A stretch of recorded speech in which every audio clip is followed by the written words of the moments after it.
Baik, selamat siang, saudara. Selamat siang, Bapak. Bapak. Selamat siang, Bapak. Semoga tetap sehat dan dapat melaksanakan aktivitas dengan baik. Hari ini kita akan lanjutkan pertemuan kita dengan materi yang sudah terjadwal di MMP, itu adalah mengenai relasi. Saya kira mengenai materi ini bukan hal yang baru ya buat Anda. Jadi Anda sudah mengenal mengenai relasi ini sejak SMP sudah dikenalkan dengan namanya relasi. Apa sih relasi itu?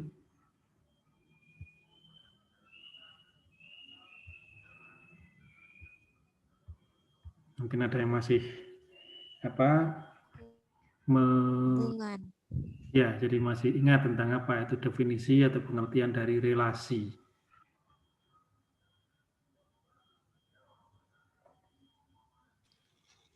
Relasi yaitu hubungan anggota pada suatu himpunan dengan anggota himpunan yang lain. Hanya dalam satu himpunan? Tidak, Bapak. Ya, terus gimana jadinya?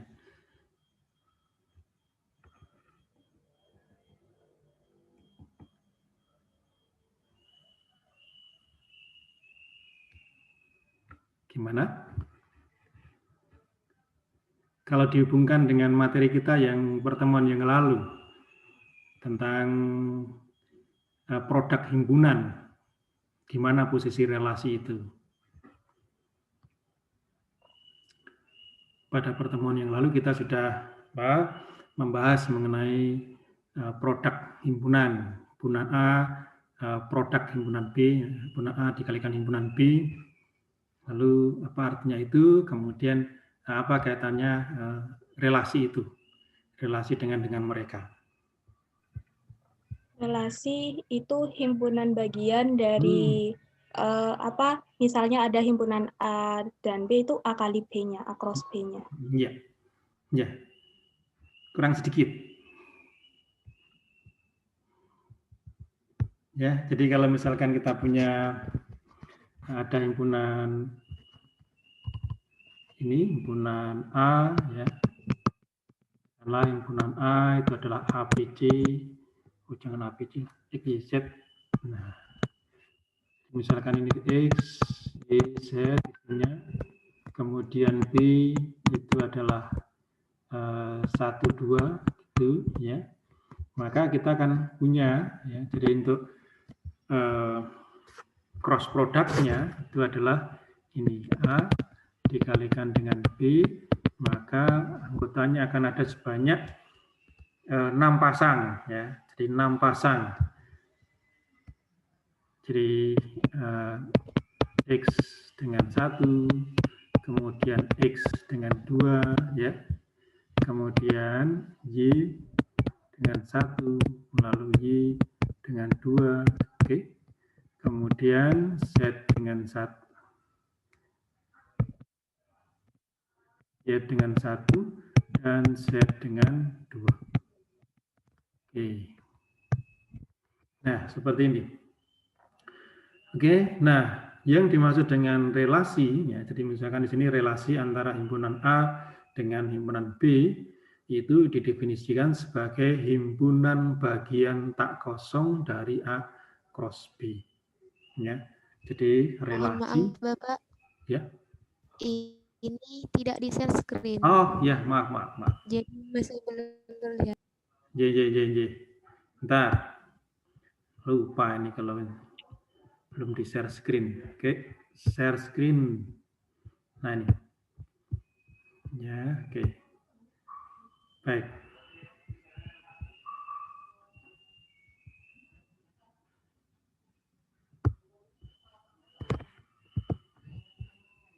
Ya, ini. Jadi kalau kita punya himpunan A, ya, jadi isinya adalah XYZ, kemudian himpunan B itu adalah 1, 2, ya, maka A cross B kan ini, dan 6 pasang. Ya, jadi X1, X2, Y1, Y2, Z1, Z2. Nah, sehingga relasi antara A dan B, ya, jadi relasi antara A dan B itu didefinisikan sebagai himpunan bagian tak kosong. Jadi himpunan bagian tak kosong, ya. Jadi selain himpunan kosong, ya. Himpunan bagian tak kosong dari A cross B. Ya, ini himpunan bagian tak kosong dari A cross B. Ya. Oke. Ya, kalau mau membaca tulisan saya, silakan Anda perhatikan pembicaraan saya waktu saya menulisnya, karena kalau sudah lewat maka akan bingung ini tulisan apa ya.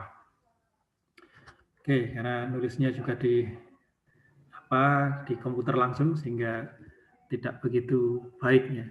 Langsung pun juga tidak baik, ya. Apalagi kalau di sini. Ya. Oke, himpunan bagian tak kosong dari A cross B, ya. Sehingga dengan demikian, misalkan aja A relasi B, ya, itu bisa dinyatakan misalkan hanya Y1 aja boleh. Y1 kemudian dengan Z2 saja misalkan, tidak masalah.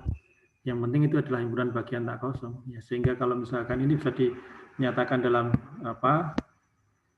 diagramnya seperti ini. Ini A, ini B, kemudian di sini tadi apa? X, Y, Z. Kemudian di sini ada 1, 2. Maka relasi yang di atas itu adalah relasi Y dengan 1, Z dengan 1. Sudah, ini aja. Ya, jadi ini sudah merujuk, ini adalah merupakan satu relasi. Ya, jadi pokoknya himpunan bagian tak kosong dari A cross B ini sudah. Bisa jadi kita akan bikin yang lain juga boleh. Ya, jadi misalkan ada relasi dari A dengan B, ya, yang isinya adalah misalkan X,1, seperti ini aja. Ya, sehingga bentuk relasinya kalau digambarkan dengan diagram adalah XYZ 1, 2. Nah, seperti ini aja sudah. Ini juga sudah merupakan relasi dari antara A dan B. Ya. Nah, kalau misalkan ada anggota-anggota dari A dan B itu ada yang lebih bermakna lagi, maka hubungan relasi tadi juga bisa dinyatakan dalam bentuk ini dalam bentuk pernyataan atau kalimat. Ya, misalkan kalau misalkan jangan AB, misalkan C dan D. C-nya ini isinya adalah 1, 2, 3, 4 misalkan, lalu D-nya ini adalah berapa? 2, 4, 6 misalkan seperti itu. Ya, maka kita bisa kalau seperti ini kan nantinya kalau C cross D-nya itu kan nanti ada berapa? Ada 12. Ya, jadi ada 12 pasang. Nah, kita bisa ambil misalkan hubungannya adalah ini faktor dari. Ya. Misalkan faktor dari. Ya. Jadi bisa diungkapkan dengan kata-kata ini. Jadi ini A, ini C, kemudian di sini D, ya, faktor darinya.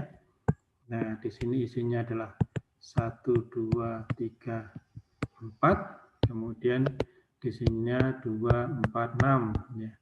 Maka kalau faktor dari 1 ini ke semuanya. Nah, sini bisa lebih dari 1. Faktor dari, kemudian 2 faktor dari 2 ini juga 3 dengan 2 dengan 4, ya, 2 dengan 6, ya. 3 hanya dengan 6. 4 hanya dengan 4 saja. Nah, seperti ini. Ini adalah kalau mereka ada kaitan dan bermakna, maka kita bisa menyatakan itu dalam relasi itu dengan menggunakan kata-kata. Jadi misalkan C faktor dari D, ya, jadi relasinya adalah faktor dari, maka yang kita bisa hubungkan ini 1 ke semuanya, 2 ke 2, 4, 6, 3-nya ke hanya 6 saja, 4-nya hanya ke 4 saja. begitu ya. Jadi dan ini semua ini ya, jadi semuanya ini adalah merupakan himpunan bagian ya, jadi himpunan bagian yang tak kosong dari C cross D ya. Jadi faktor dari ya, jadi relasi ini merupakan himpunan bagian tak kosong dari C dan D ya. Sementara kalau di C dan D nanti keseluruhannya ada 12 pasang. Nah, di sini ada berapa? Ada 4 ditambah dengan 3 7 tambah dengan 2 9 ya. Jadi ada 9 elemen ya, ada 9 pasang yang merupakan anggota juga dalam C cross D ya. Jadi singkat cerita maka pengertian dari relasi adalah himpunan bagian tak kosong dari, jadi relasi dari himpunan A dan himpunan B adalah himpunan bagian yang tak kosong dari cross product A dengan B gitu ya. Jadi satu pun yang pokoknya nggak kosong, satu pun juga sudah merupakan relasi. Ya, jadi nggak harus semua direlasikan. Ya, atau juga bisa dengan menggunakan pernyataan bermakna seperti ini. Ya, oke. Nah, itu mengenai relasi. Ya, jadi saya kira Anda sudah sangat-sangat familiar dengan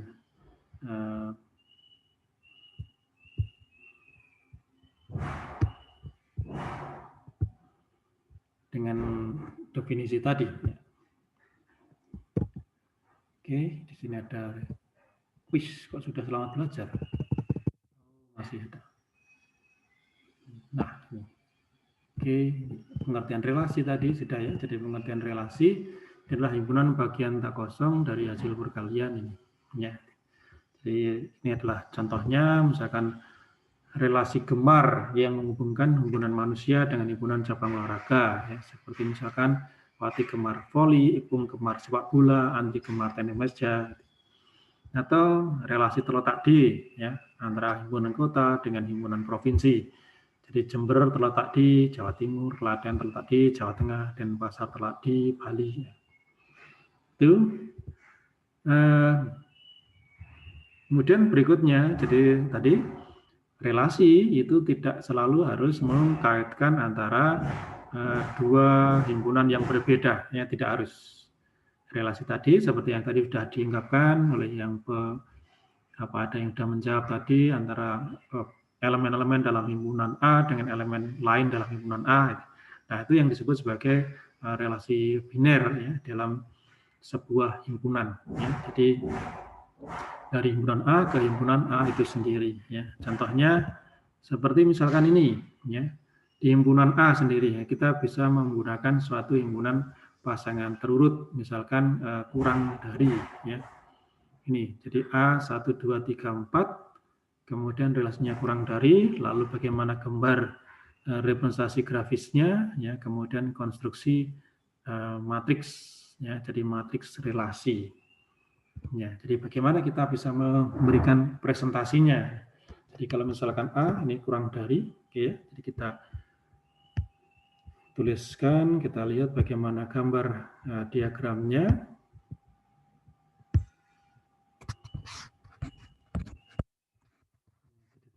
A itu adalah isinya 1, 2, 3, 4.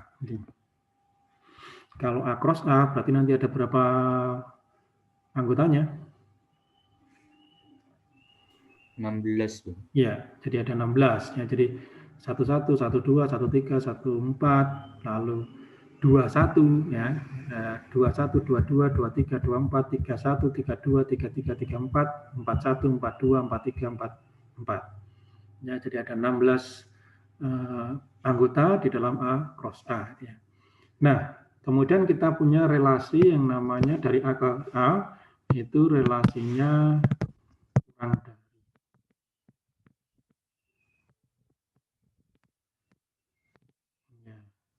Relasinya kurang dari ya, sehingga satu kurang dari, kalau misalkan kita buat diagramnya ya, jadi misalkan ini dari A ke A ya, 1, 2, 3, 4,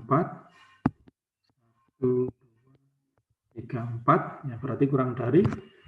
Nah, 1 tidak ke 1 ya, karena tidak ada sama dengan di situ, sehingga 1 kurang dari 2, 1 kurang dari 3, 1 kurang dari 4, 2 kurang dari 3, 2 kurang dari 4, 3 kurang dari 4, selesai. Ya, seperti itu. Lalu matriksnya, ya, atau dalam bentuk diagramnya, bagaimana matriksnya itu? Maka kalau dinyatakan dalam bentuk matriks, ya, maka kita bisa bikin seperti ini. Matriksnya berupa matriks biner, ya. Jadi matriks biner untuk bisa mendapatkan itu. Jadi kalau di sini adalah yang 1, 2, ya, 3, 4, kemudian yang di atas 1, 2, 3, 4, ya, ini kurang panjang. Itu, nah kita tinggal lihat, ya, 1 tidak dengan 1, tidak, ya, 1 hanya, jadi ini selesai, 1 hanya dengan 2, dengan 3, dengan 4 berelasi, 2 tidak dengan 1, tidak, dengan 2 juga tidak, ya, 2 dengan 3, dengan 4, lalu 3 ini tidak dengan 3 sendiri, ya, 3 dengan 4, selesai, 4 tidak dengan siapa-siapa, lalu jadi 0. Nah, ini sehingga ini adalah konstruksi. Jadi ini yang yang kita janjian saja, ini yang pertama, ya. Jadi bagian yang pertama ini adalah bagian yang kedua. Ya, sehingga kalau 1 dengan 1 tidak berelasi, 1 dengan 2, 3, 4 baru berelasi, 2 hanya berelasi dengan 3 dan 4, 3 berelasi dengan 4 dan seterusnya. 4 tidak berelasi dengan siapapun, ya, karena relasinya kurang satu. Jadi ini kita dalam rangka kita mengkonstruksi bagaimana wujud dari, nah ini diagramnya, kemudian ini adalah matriksnya, ya, ini.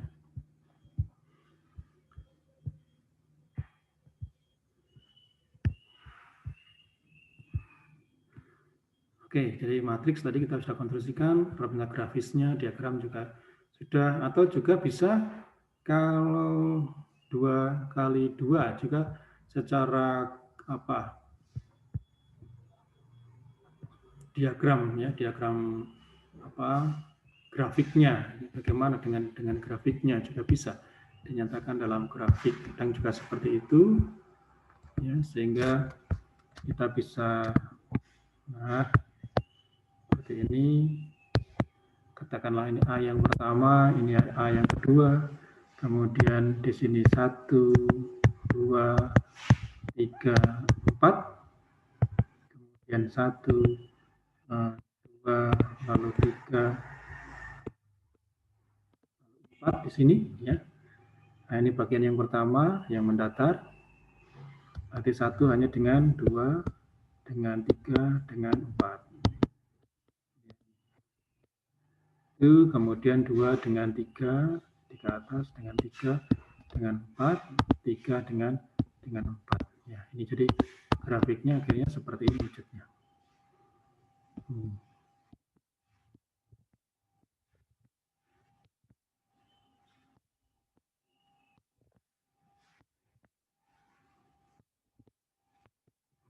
Seperti ini yang kalau kita gambarkan di dalam sebuah grafik, ya, koordinat seperti itu. Jadi ada beberapa cara untuk kita bisa mengekspresikan sebuah relasi, ya. Jadi bisa dengan kata-kata, bisa dengan grafis, ya, diagram, atau bisa juga dengan menggunakan matriks.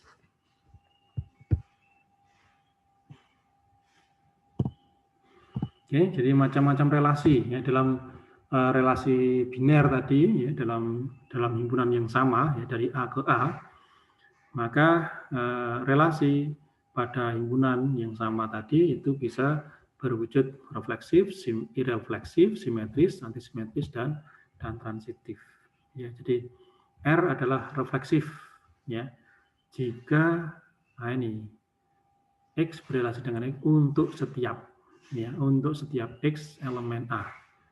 Kemudian kalau irefleksif itu jika tidak ada X sehingga X berrelasi dengan dirinya sendiri.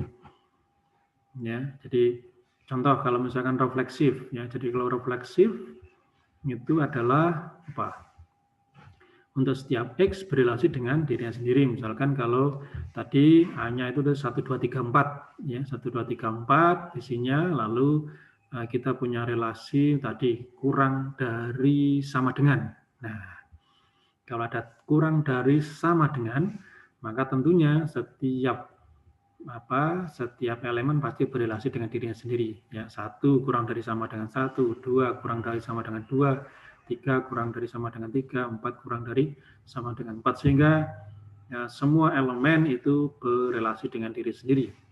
Nah, kalau misalkan R adalah relasi irrefleksif, kalau tidak ada X yang berrelasi dengan dirinya sendiri, itu berarti ini yang tadi yang barusan kita bahas, yakni relasi kurang dari. Ya, karena 1 tidak kurang dari 1, ya. 2 juga tidak kurang dari 2, ya. 3 juga demikian, 4 juga demikian, sehingga dengan demikian tidak ada satupun elemen di dalam A yang berrelasi dengan dirinya sendiri. Oke. Kemudian R adalah relasi simetris. Simetris, jika X berrelasi dengan Y, maka Y berrelasi dengan X untuk semua X elemen A. Jadi artinya ya, berlaku. Ya, jadi kalau di sini tadi berlaku untuk semua, ya, jadi semua X harus berrelasi dengan dirinya sendiri. Sementara kalau irrefleksif tidak ada yang berrelasi dengan diri sendiri, balikan. Sementara kalau untuk yang simetris itu dengan menggunakan sebuah implikasi. Jika X berrelasi dengan Y, maka Y akan berrelasi dengan X. Itu ya ini. Jika X berrelasi dengan Y, maka implikasinya adalah Y berrelasi dengan X. Ya, tadi. Nah, tapi kemudian untuk yang kalau misalkan kurang dari, ya, jadi kurang dari itu bukan merupakan simetris. Karena apa? Karena misalkan aja 2 kurang dari 3, tetapi 3 tidak kurang dari 2. Sehingga kalau 2 berrelasi dengan 3, 3 tidak berrelasi dengan 2. Sehingga tidak bersifat simetris untuk yang relasi yang kurang dari tadi. Coba kira-kira apa yang simetris? Oke, misalkan dalam ya, himpunan himpunan mahasiswa ini mahasiswa di FKIP, misalkan himpunan mahasiswa di FKIP, lalu mereka di kelompok-kelompokkan di dalam program studi, atau mungkin ini aja himpunan mahasiswa program studi pendidikan matematika FKIP, ya, kemudian mereka dikelompokkan dengan angkatan-angkatan, ya, jadi angkatan 2020, ya, satu relasi, ya, 2019 satu relasi. Jadi, nah sehingga kemudian nama relasinya dalam himpunan tadi, himpunan mahasiswa pendidikan matematika FKIP, lalu kita buat relasi seangkatan dengan. Nah, ini relasi seangkatan dengan. Oke, ya, sehingga sebenarnya kalau A sama angkatannya dengan B, maka B akan seangkatan juga dengan A. Ini yang simetris.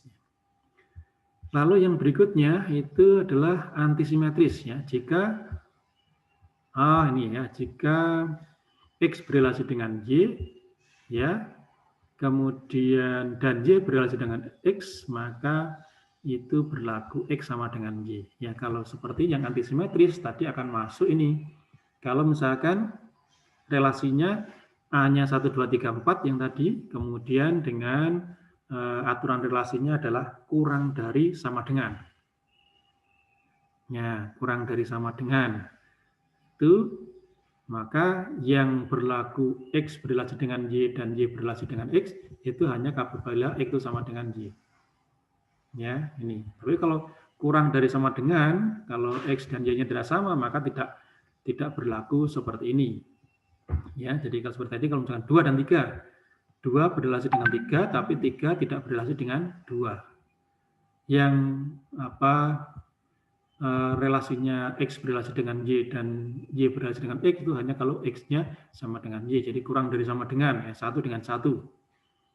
Ya, ini 2 dengan 2, 3 dengan 3, 4 dengan 4. Ya, mereka akan berlaku di sini X berrelasi dengan Y dan Y berrelasi dengan X. Tapi kalau misalkan X dan Y-nya tidak sama, maka tidak akan berlaku seperti itu. Jadi itu yang antisimetris ya. Jadi yang antisimetris itu yang kurang dari sama dengan, yang simetris tadi contohnya misalkan seangkatan dengan ya. Jadi ini irrefleksif itu yang hanya kurang dari saja, kurang dari. Tapi kalau refleksif itu kurang dari sama dengan, itu juga refleksif. Oke. Kemudian R transitif, jadi X berrelasi dengan Y berrelasi dengan Z, ini X berrelasi dengan Z. Jadi ini juga bersifat implikasi ya. Jadi dengan menggunakan implikasi, kalau X berrelasi dengan Y dan Y berrelasi dengan Z, maka X berrelasi dengan Z. Sehingga kita akan bisa melihat seperti ini contohnya yang disimetris tadi, yakni seangkatan dengan ya. Jadi kalau A itu seangkatan dengan B dan B seangkatan dengan C, maka A akan seangkatan dengan C. Itu ya ini. Oke, jadi sehingga kalau mereka berada dalam satu angkatan yang sama, maka ini mereka seangkatan dengan, itu menunjuk pada relasi yang transitif ya. Sampai di sini mungkin ada yang ditanyakan mengenai jenis-jenis dari relasi dalam sebuah himpunan. Jadi ada refleksif, ada irrefleksif, ada simetris, ada antisimetris, kemudian ada yang transitif. Saya izin bertanya, Bapak. Silakan. Untuk refleksif dan antisimetris itu bisa apa? Apakah dapat disebut sama, Pak? Enggak, berbeda. Jadi penekanannya berbeda. Kalau refleksif, ya, jadi refleksif itu penekanannya adalah pada ini, bahwa untuk setiap X elemen A itu berrelasi dengan dirinya sendiri. Gitu ya. Kalau antisimetris ya apa? Tidak harus semua, ya tidak harus semua. Tapi kalau misalkan terjadi, ya jadi penekanannya adalah pada implikasi ini. Jika terjadi X berrelasi dengan Y dan Y berrelasi dengan X, maka berarti X sama dengan Y. Itu ya ini. Tapi belum tentu berlaku untuk semua X, ya. Jadi belum tentu, kalau di sini semua X, ya. Jadi semua X harus berrelasi. Ya, jadi semua X harus berrelasi dengan dirinya sendiri. Contohnya di sini yang antisimetris ya, coba saya berikan gambarannya untuk membedakan refleksif dan antisimetris. Refleksif dan antisimetris. Oke. Kalau refleksif tadi ya, jadi misalkan kalau A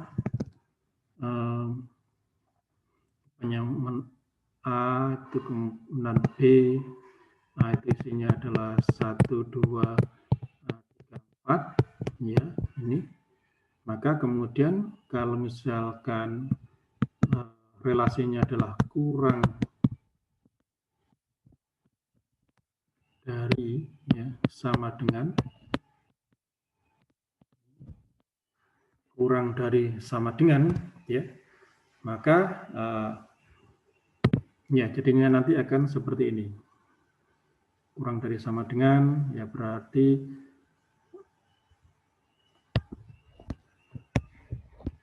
di sini A, B, 1, 2, 3, 4, 1, 2, 3, 4, kemudian ya 1 pasti ini. Ya karena 2 juga dengan 2, ya 3 dengan 3, kemudian 4 dengan 4. Ya ini apa yang menjadi penonjolan kita untuk mereka berrelasi dengan dirinya sendiri, ya kurang dari sama dengan. Nih, jadi kita lihat di sini bahwa untuk setiap, ya, jadi untuk setiap A, untuk setiap A di sini juga A tadi, ya, jadi untuk setiap A, untuk setiap X elemen A, maka dia akan berrelasi dengan dirinya sendiri, ya 2 dengan 2, 3 dengan 3, 4 dengan 4. Itu ya ini.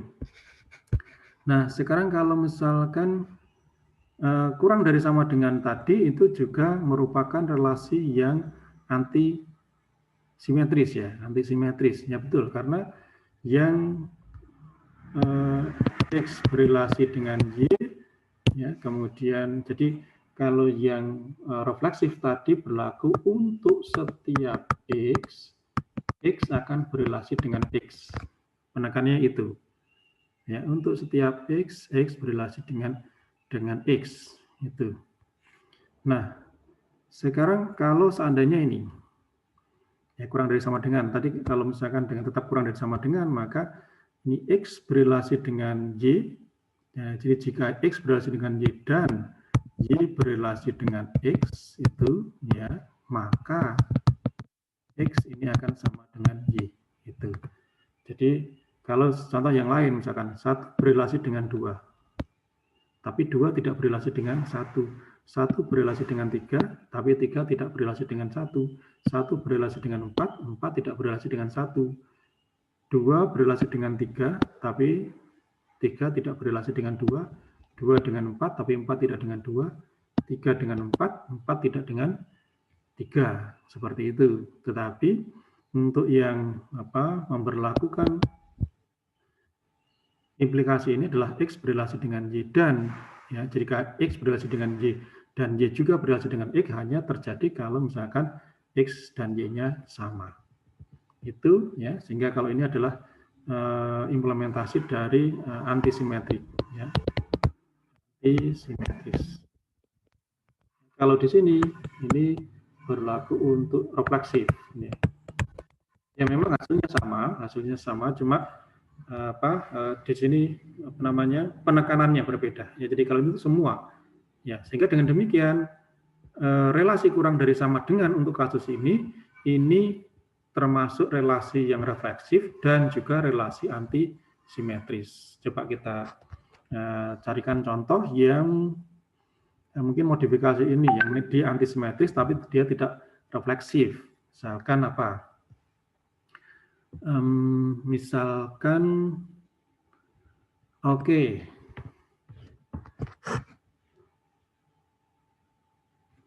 Bentar, anti refleksif.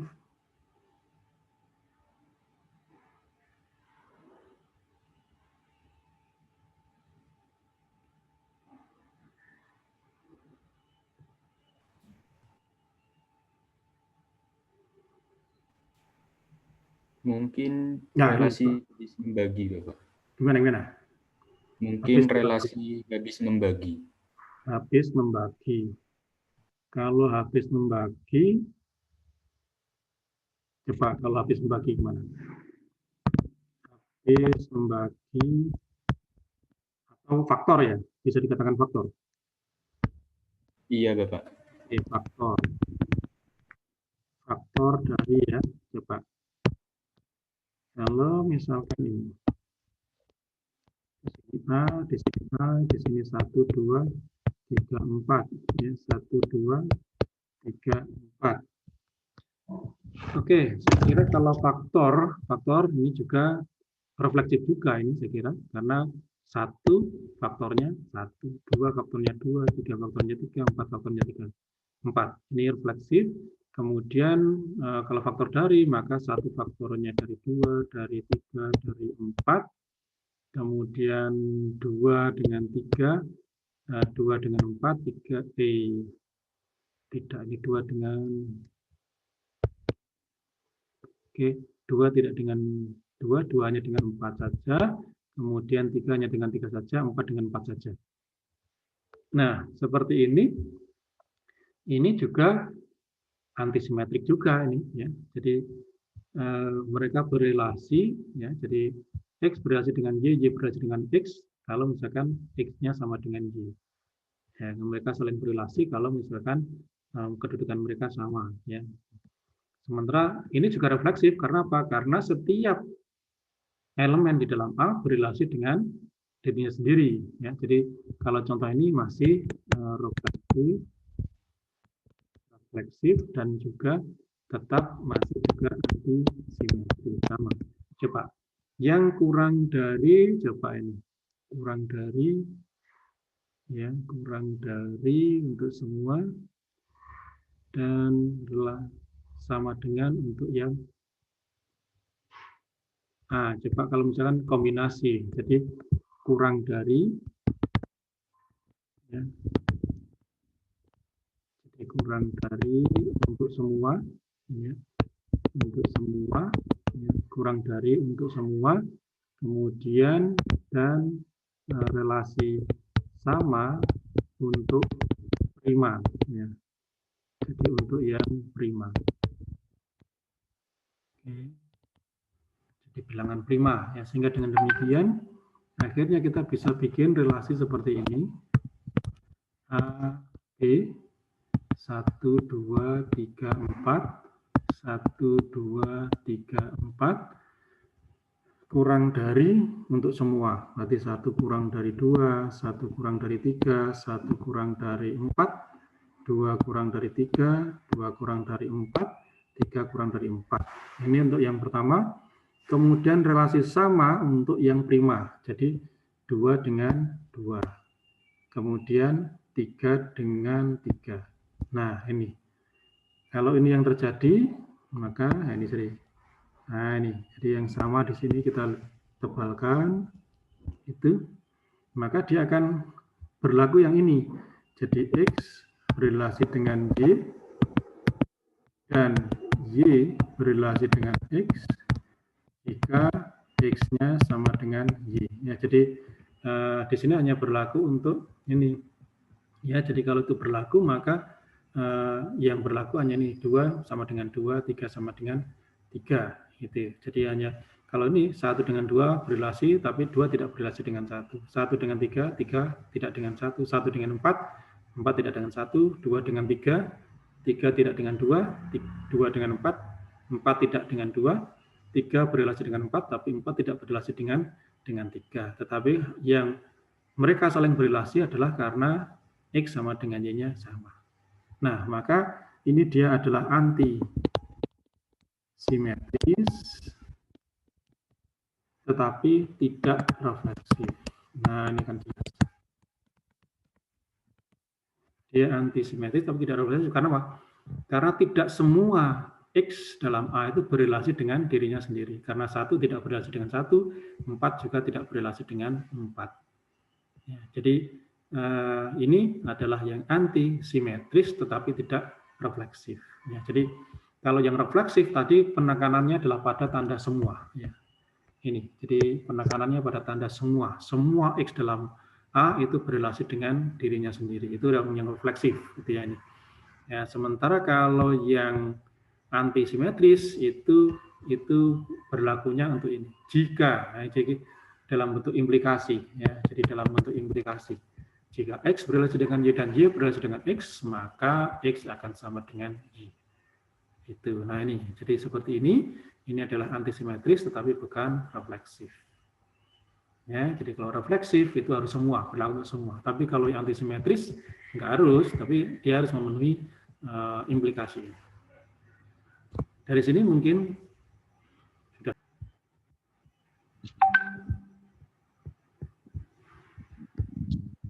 Baik, saya tadi sampai mana ya? Sampai sini ya? Gimana suara saya? Apa sudah didengarkan lagi? Sudah, Bapak. Sudah bisa, Bapak. Oke, ya. Jadi ini saya kira ya kita modifikasi sedikit lah namanya relasinya. Kurang dari untuk semua, kemudian sama dengan untuk prima. Nah, seperti itu. Maka kalau kita buat seperti itu, maka 1 kurang dari 2, 1 kurang dari 3, 1 kurang dari 4, 2 kurang dari 2, 2 kurang dari 3, kurang dari 4, 3 kurang dari 4, kemudian sama untuk prima, maka kalau itu bilangan prima, maka dia relasinya juga sama, 2 dengan 2, 3 dengan 4. Ya. Yang seperti ini, maka akan memerlukan ini. Jika X berrelasi dengan Y dan Y berrelasi dengan X, maka X akan sama dengan Y. Jadi ini ada antisimetris. Tetapi ini tidak refleksif. Karena apa? Karena tidak semua elemen di dalam A itu berrelasi dengan dirinya sendiri. Ya, ini. Jadi kalau seperti ini, maka 1 tidak berrelasi dengan 1, 4 tidak dengan 4, ya, karena mereka bukan prima. Ya, sehingga kalau aturannya seperti ini, maka dia tidak refleksif. Ya, jadi dia tidak refleksif. Tapi dia hanya antisimetris. Jadi sekali lagi untuk yang refleksif itu penekanannya adalah pada tanda pada semua. Ya. Jadi berlaku untuk semua. Semua X harus berrelasi dengan dirinya sendiri. Semua X di dalam A itu harus berrelasi dengan dirinya sendiri. Ya. Sehingga kalau misalkan ini kurang dari sama dengan, ya maka ini akan merupakan relasi yang refleksif sekaligus juga antisimetris. Ya. Tetapi berbeda dengan yang di bawah, ini dia hanya antisimetris tetapi tidak refleksif karena tidak semua. Itu. Jadi kalau antisimetris itu ditekankan pada masalah implikasinya. Jadi, jika berlaku seperti ini maka berarti mereka sama, gitu aja. Nggak harus semua. Tapi kalau refleksif, ya semua harus berrelasi dengan dirinya sendiri. Oke, mungkin sudah memberikan kejelasan pembedaan antara refleksif dan antisimetris atau belum?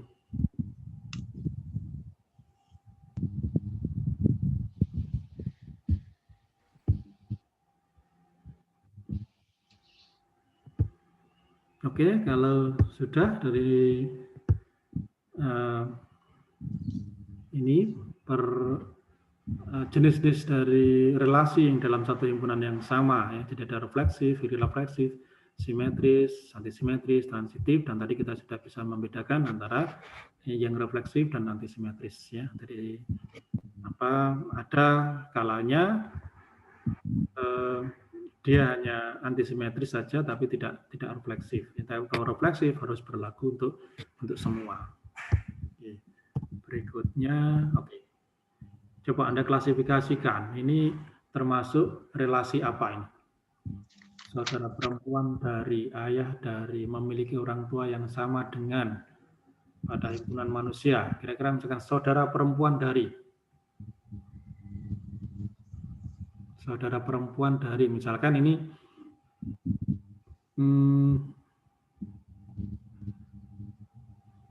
misalkan oke, kita saudara perempuan dari, coba ini termasuk yang relasi apa? Saudara perempuan dari, oke. Jadi misalkan A, ya katakanlah ini saudara kandung, yang misalkan ada Eko itu laki-laki perempuan. Ada yang perempuan juga ya Eko ya. Yang Hari juga ada laki-laki perempuan, ada juga yang Gus. Nah ini dah. Gus. Ada titik. Oke. Ada apa lagi ini? Ada Bagus. Nah, ada Bagus. Ada jangan Bagus. Misalkan ada Komeng. Nah, ada Titi, ada Pati. Nah, ini. Seperti itu. Sehingga A itu dengan A. Ya. Kemudian di sini ada Agus, ada Titi, ada Wati. Ini Agus, ada Wati. Ya, sehingga kalau saudara perempuan dari, ya, maka ini Titi dengan Agus, Titi dengan Komeng, Titi dengan Pati, kemudian Wati dengan Agus, Wati dengan Titi, Wati dengan Komeng. Nah, kalau seperti ini, kira-kira ini relasi apa ini? Saudara perempuan dari? Antisimetrik. Antisimetrik ya? Oke, antisimetrik. Oke, bisa. Jadi titik dengan Agus tidak dengan titik. Tapi sebentar, kalau antisimetris ini ada titik dengan Wati. Ya, di sini kita harus perhatikan titik dengan Wati, ya. Titik dengan Wati, kemudian Wati dengan titik, tapi mereka berbeda. Nah ini, Itu mereka saling titik berrelasi dengan Wati, Wati berrelasi dengan titik, tapi mereka berbeda. Ini berarti tidak antisimetris, gitu. Bukan antisimetris. Coba apa ini? Irrefleksif. Non-refleksif. Ya? Gimana? Non-refleksif, Pak. Ya, jadi tadi apa? Tidak refleksif ya. Jadi tidak refleksif karena tidak ada satupun yang berrelasi dengan dirinya sendiri. Ya, Agus tidak dengan Agus, titik dengan diri. Ya, tidak ada yang berrelasi dengan dirinya sendiri. Oke, ya, jadi sehingga ini merupakan masuk yang apa tadi?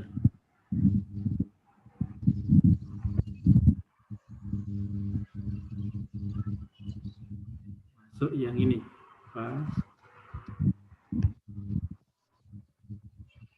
Irrefleksif. Ya, jadi tidak ada yang berrelasi dengan dirinya sendiri. Refleksif semua harus. Nah, kemudian irrefleksif tidak ada yang berrelasi dengan diri sendiri. Itu kalau misalkan kita yang ini apa, saudara perempuan dari. Kemudian kalau ayah dari, kira-kira ini pada keturunan ayah dari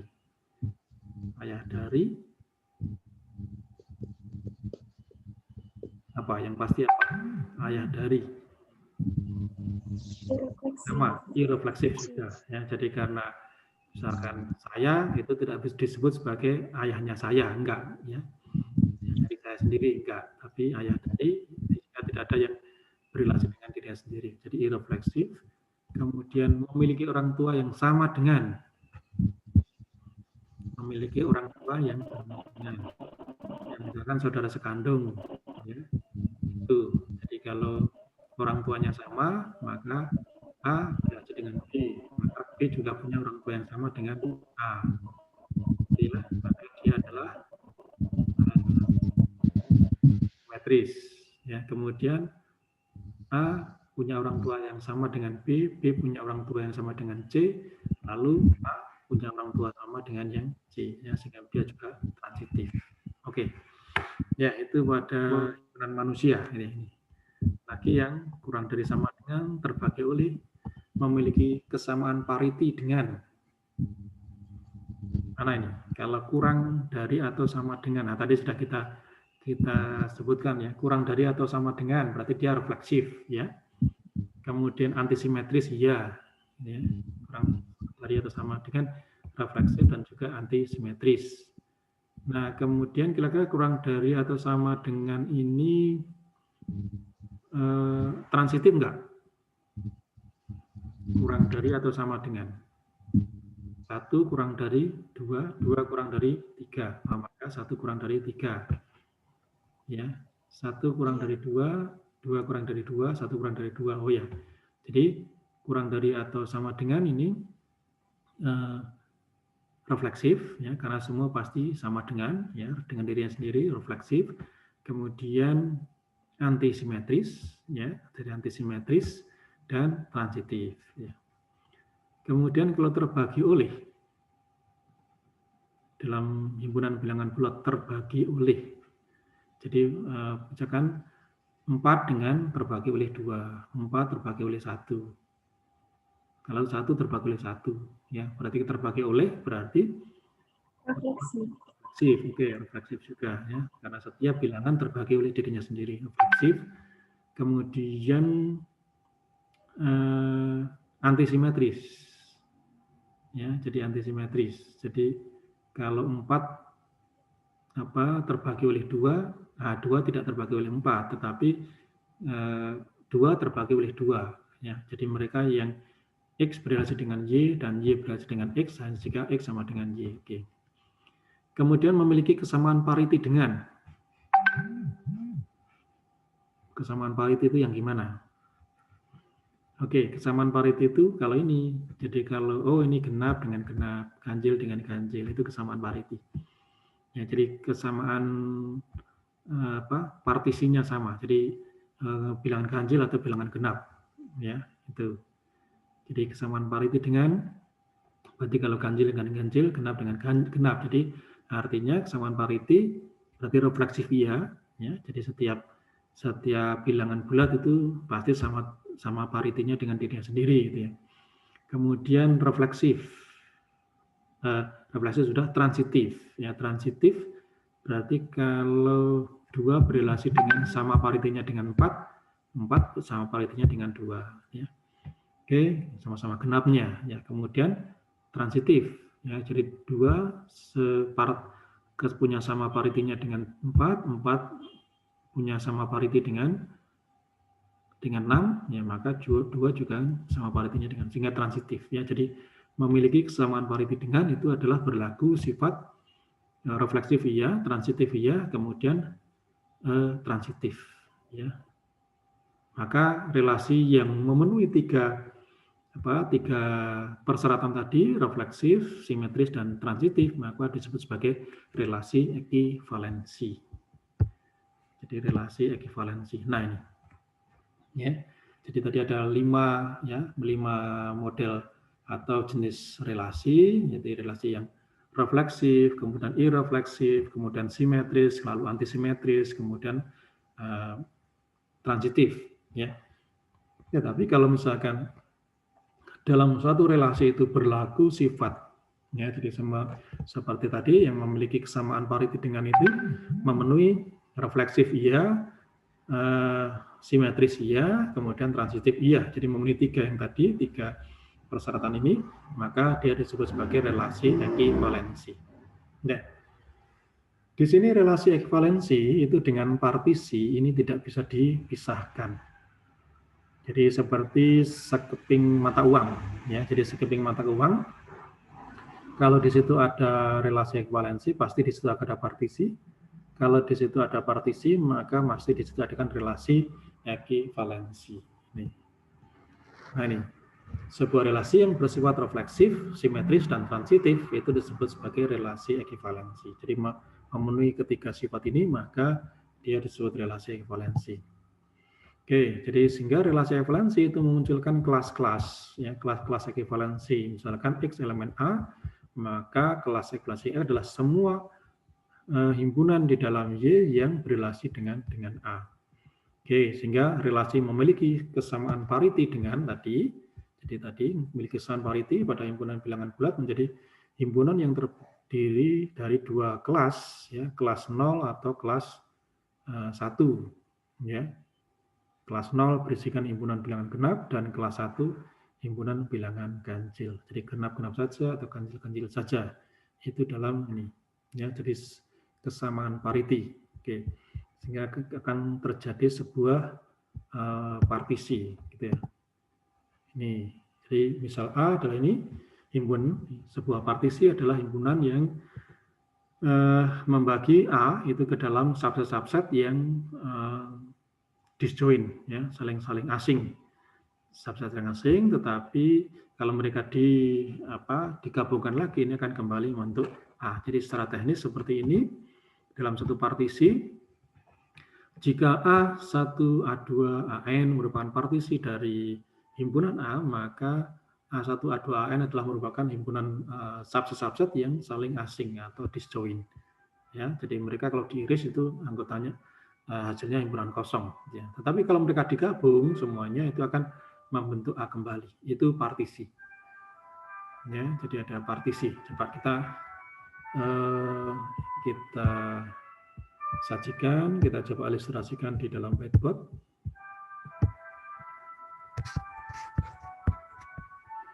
Ya, tadi kita konsentrasi pada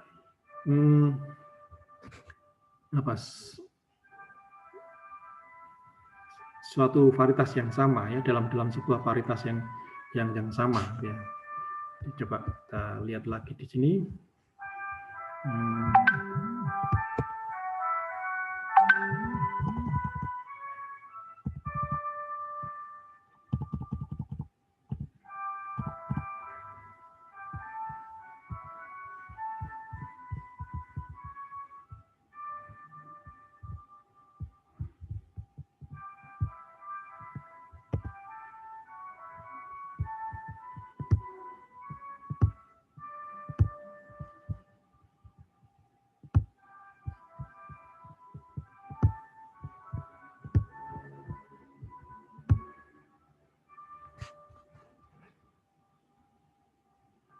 Ya, jadi tadi yang kita punya di dalam himpunan bilangan bulat,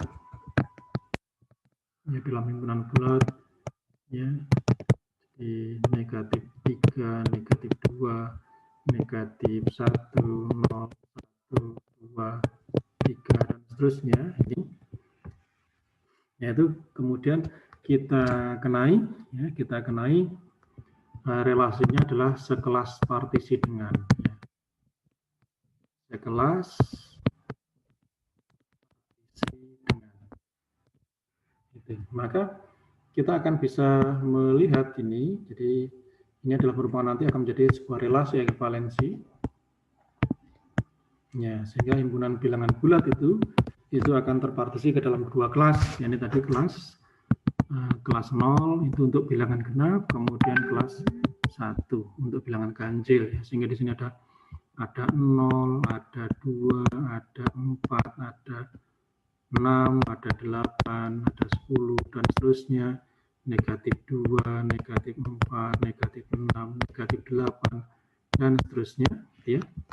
Lalu yang di sini ada 1, ada 3, ada 5, ada 7, ada 9, dan seterusnya, ada negatif 1, ada negatif 3, ada negatif 5, negatif 7, negatif 9, dan seterusnya. Ya.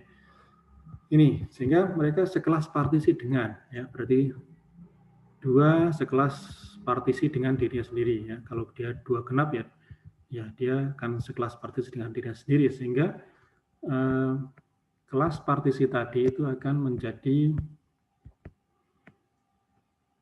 relasi yang bersifat refleksif, ya, tadi refleksif, ya. Jadi karena setiap bilangan bulat ini pasti akan sekelas partisi dengan dirinya sendiri, ya.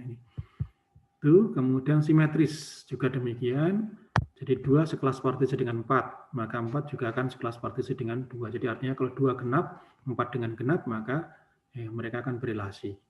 Ya, kemudian ini adalah relasi yang simetris juga, ya. Simetris itu, ya, tidak harus sama, ya, tidak harus sama kalau simetris, ya. Jadi berbeda juga bisa 2 berelasi dengan 4, 4 berelasi dengan 2. Kemudian juga transitif, ya. Transitif. Sehingga 2 berelasi dengan 4, 4 berelasi dengan 6, 2 akan berelasi dengan 6. 1 berelasi dengan 3, 3 berelasi dengan 5, 1 berelasi dengan 5, sehingga transitif. Oke, mereka akan sekelas partisi. Sehingga karena memenuhi 3 aksioma, 3 sifat seperti ini, refleksif, simetris, dan transitif, maka relasi sekelas partisi ini akan menjadi relasi yang ekivalensi, ya. Ekivalensi, ya. Jadi menjadi relasi ekivalensi yang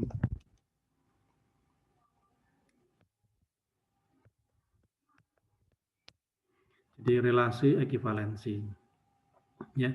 Nah, sekarang tadi dikatakan bahwa relasi ekivalensi dengan partisi itu tidak bisa dipisahkan. Jadi di situ ada relasi ekivalensi, maka akan ada partisi. Di situ ada partisi, maka di situ akan relasi ekivalensi. Nah, oke, sekarang ini sudah ada relasi ekivalensi, yakni sekelas partisi dengan itu adalah merupakan memenuhi sifat dari relasi ekivalensi. Oke. Nah, sehingga kalau ada relasi ekivalensi, maka terjadi kelas-kelas ekivalensi. Ya, jadi di sini ada kelas 0. Kelas 0 itu semua yang berrelasi dengan 0 atau yang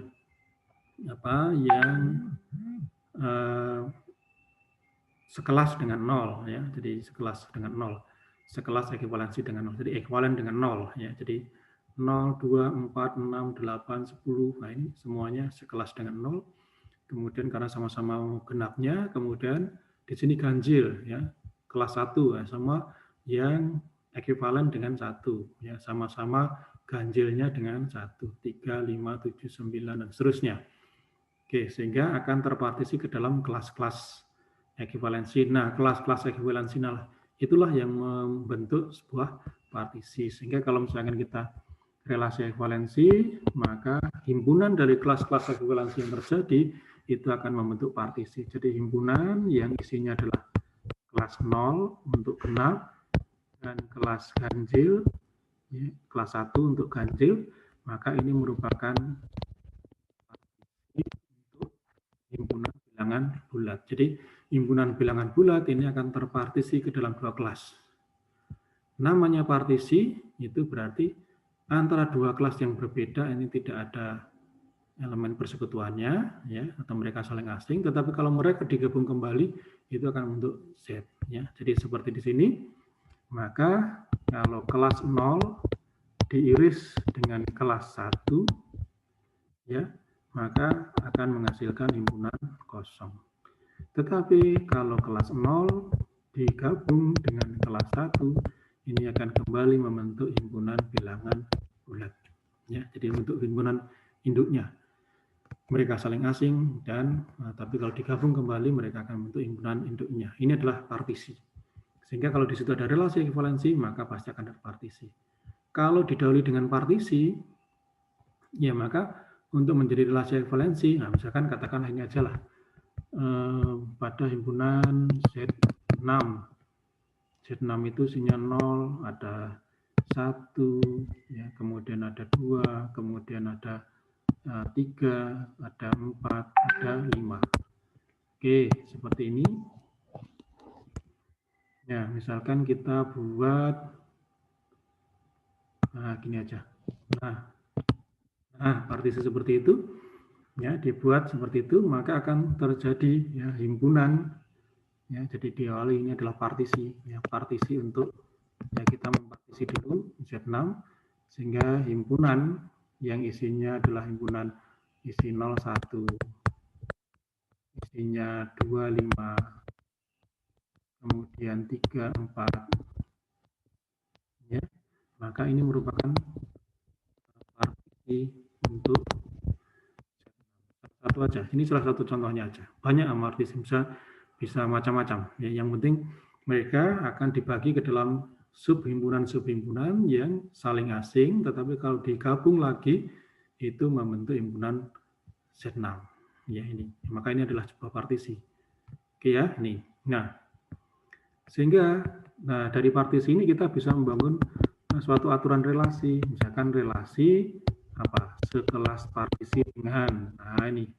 Sekelas partisi dengan. Ya, maka relasi sekelas partisi dengan tadi, maka setiap elemen pasti sekelas dengan dirinya sendiri. Kalau 1 berrelasi dengan 0, 0 berrelasi dengan 1, 2 dengan 5, 5 dengan 2, dan seterusnya. Kalau misalkan lebih dari ini, anggotanya bisa kita lihat transitifnya, gitu ya. 0 dengan 1, 1 dengan 0, ya 0 dengan 0 itu transitifnya. Gitu ya. Maka relasi sekelas partisi ini juga akan membentuk relasi hubungan antara relasi ekivalensi dengan partisi. Jadi di mana di situ ada relasi ekivalensi, maka di situ akan terjadi partisi, dan sebaliknya kalau di situ ada partisi, maka akan juga terbentuk relasi ekivalensi. Ya, jadi seperti ini. Sekelas separitas dengan misalkan ganjil dengan genap. Oke, seperti ini, maka ini akan menjadi relasi ekivalensi, di mana relasi ekivalensi nanti akan membentuk ini kelas-kelas partisi, ya, seperti ini. Atau kita mulai dari ini, ya, diawali ada partisi untuk Z6, sembarang sudah. Nah, ini maka relasi sekelas partisi itu akan membentuk relasi ekivalensi. Jadi itu penjelasannya. Jadi bahwa relasi ekivalensi dan partisi itu tidak bisa dibedakan, tidak bisa dipisahkan. Ya. Mereka akan satu. Ya. Jadi ini kelas partisi kemudian ekivalensi. Ya. Jadi karena kalau kita mulai dari relasi ekivalensi maka akan terbentuk kelas-kelas ekivalensi. Nah, kelas-kelas ekivalensi tadilah akan membentuk sebuah partisi. Ya. Untuk himpunan dari kelas-kelas ekivalensi tadi akan membentuk partisi. Oke. Atau sebaliknya kita berawal dari partisi, satu himpunan kita partisi, kita bagi-bagi ke dalam sub-sub himpunan yang saling asing. Ya, maka kita akan bisa membentuk sebuah relasi yang namanya relasi sekelas partisi dengan. Nah, itu maka sekelas partisi dengan tadi akan membentuk sebuah relasi ekivalensi. Ya, singkatnya itu, relasi ekuivalensi akan membentuk partisi, demikian juga sebaliknya, partisi akan membentuk relasi ekuivalensi. Jadi dari mereka tidak dapat dipisahkan. Dari sini dulu mungkin ada yang perlu ditanyakan mengenai relasi ekuivalensi dan partisi. Silakan.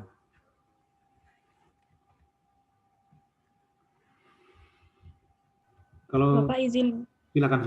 bertanya. Ya. Itu kan berarti kan partisi itu himpunan bagian ya, Bapak? Enggak, salah. Bukan.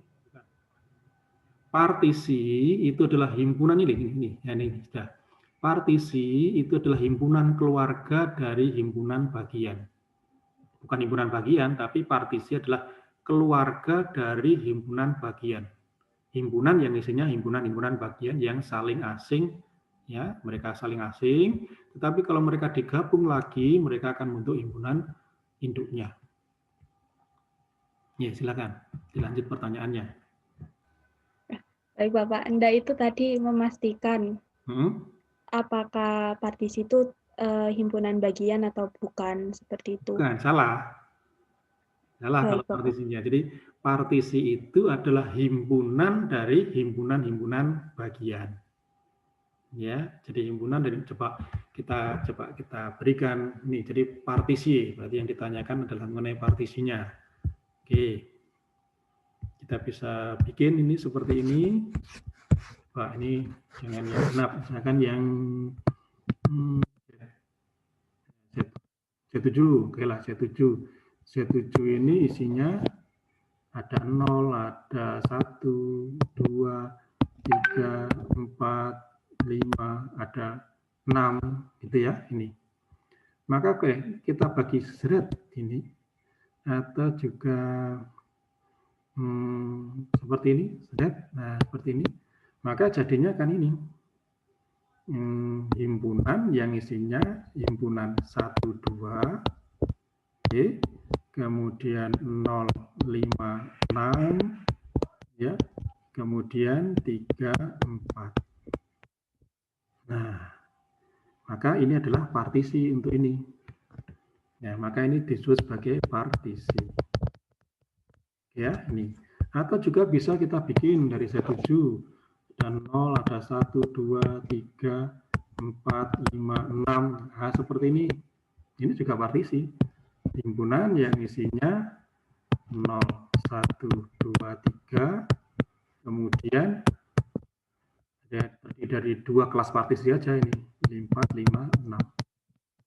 Nah, ini juga merupakan sebuah, jadi artinya partisi adalah himpunan dari sub-sub himpunan atau himpunan bagian-bagian yang saling asing. Ya, jadi saling asing seperti ini, ya, mereka saling asing, tapi mereka kalau digabung lagi itu akan membentuk membentuk himpunan induknya, gitu ya. Jadi terserah kita bisa mempartisi.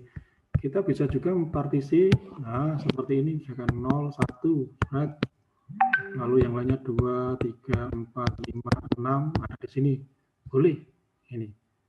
Nah, yang jelas mereka ini, ya. Jadi mereka saling asing, tapi kalau digabung mereka akan membentuk grup induknya atau himpunan induknya. Jadi itu partisi. Ya, jadi seperti ini ada dipartisi menjadi 3 kelas partisi, kalau ini menjadi 2 kelas partisi, atau bisa juga seperti ini dipecah lagi, boleh. Ya, yang penting mereka saling asing sudah. Menjadi 4 kelas partisi, jadi yang isinya 01, kemudian 23, kemudian 45, ya. Kemudian 1, ya hanya 6 saja, seperti ini. Maka ini juga merupakan sebuah partisi. Jadi tidak ada tidak ada tidak ada elemen persekutuan. Tapi kalau misalkan kalau kita bikin himpunan yang kita nggak lihat gambarnya, misalkan gimana kalau 0, 1, misalkan 5 gitu ya. Kemudian ada 2, lalu 4, lalu 6 ya, kemudian ada lagi 1, 4, nah seperti ini, ya maka mereka bukan partisi, ya. Jadi ini bukan partisi untuk set 7. Jadi bukan partisi untuk set 7. Kenapa? Karena nih, ya antara himpunan bagian ini dengan himpunan bagian ini akan tidak saling asing. Mereka punya elemen persekutuan yang satu. Antara himpunan ini dengan ini juga tidak saling asing karena punya himpunan elemen persekutuannya adalah 4. Itu. Atau mungkin, nah kalau seperti ini berarti subset-subsetnya tidak saling asing. Ya ini karena maka bukan partisi. Atau juga bisa seperti ini. Ya, tetap pada set 7, ya pada set 7 tetap. Set 7 ini misalkan himpunannya ada 0, ada 1, ada 2, kemudian di sini ada 4, ada 5, 6, ya 1, 2, ya 4, 5, 6, ya seperti ini. Ini juga bukan partisi. Kenapa? Bukan untuk set 7, ya. Mereka bukan partisi. Kenapa? Karena ada elemen 3 yang tidak masuk. Jadi kalau misalkan mereka digabung, mereka memang saling asing, ya. Jadi tidak punya elemen persekutuan ini 012 dengan 456 tidak punya elemen persekutuan. Tetapi kalau mereka digabung, mereka tidak akan membentuk set 7. Karena apa? Karena elemen 3 tidak ada. Ini pun juga tadi juga sama, ya. Atau mungkin kalau misalkan 3-nya kita masukkan di sini, enggak apa-apa. Oke, 3, 4. Nah, ini jadi yang di atas ini bukan partisi karena subset-subsetnya walaupun mereka digabung menghasilkan elemen menghasilkan himpunan set 7, tetapi subset-subsetnya tidak saling asing. Ya, ini dengan ini ada elemen persekutuan, ini dengan ini juga ada elemen persekutuan. Sementara kalau yang di bawah ini juga bukan partisi. Kenapa? Benar mereka saling asing, ya mereka saling asing. Tapi kalau mereka digabung, mereka tidak akan menghasilkan ini set 7. Karena apa? Karena elemen 3 tidak ada, tidak muncul, ya, tidak akan menghasilkan ini, ya. Sehingga kalau yang namanya partisi, ya berarti ini sudah keseluruhan lalu kita bagi.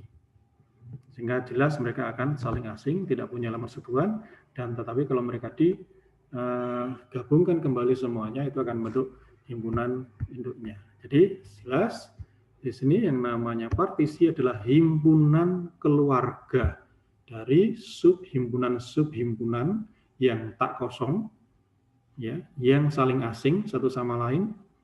Tetapi kalau mereka subhimpunan tadi semuanya digabung, itu akan membentuk himpunan induknya.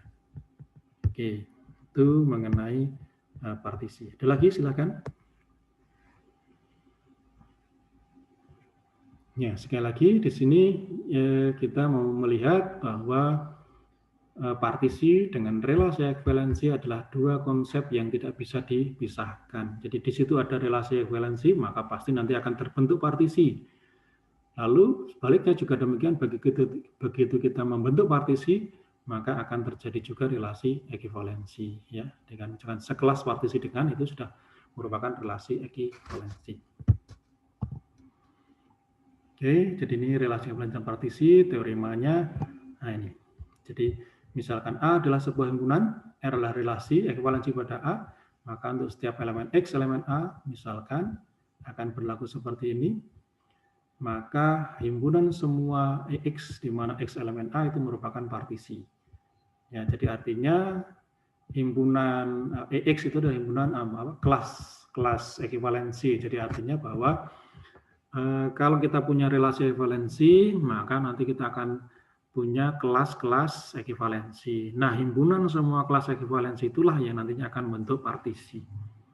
Ya, jadi himpunan kelas ekuivalensi kita membentuk tadi seperti misalkan relasi separiti dengan, ya, jadi sama paritinya. Jadi kalau ganjil yang ganjil, genap-genap, itu maka itu akan membentuk sebuah relasi ekuivalensi, maka kemudian akan terbangun kelas-kelas ekuivalensi, yakni kelas bilangan ganjil dan kelas bilangan genap.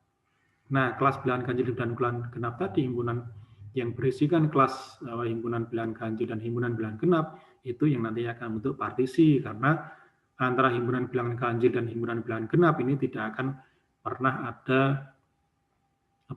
tidak pernah akan ada elemen persekutuannya. Nggak ada suatu bilangan pun yang sekaligus ganjil sekaligus genap, nggak ada.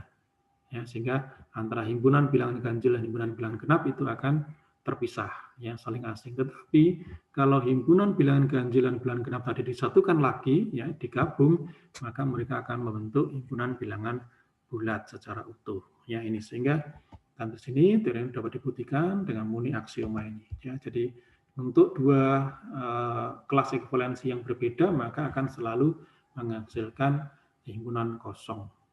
Ya, jadi himpunan kosong. Jika ada A elemen A, ya maka A itu elemen ini. Ya, jadi maka pasti akan berada di kelas ekuivalensi A. Itu, ya. Jika untuk yang pertama ini bisa kita manfaatkan, kita buktikan dengan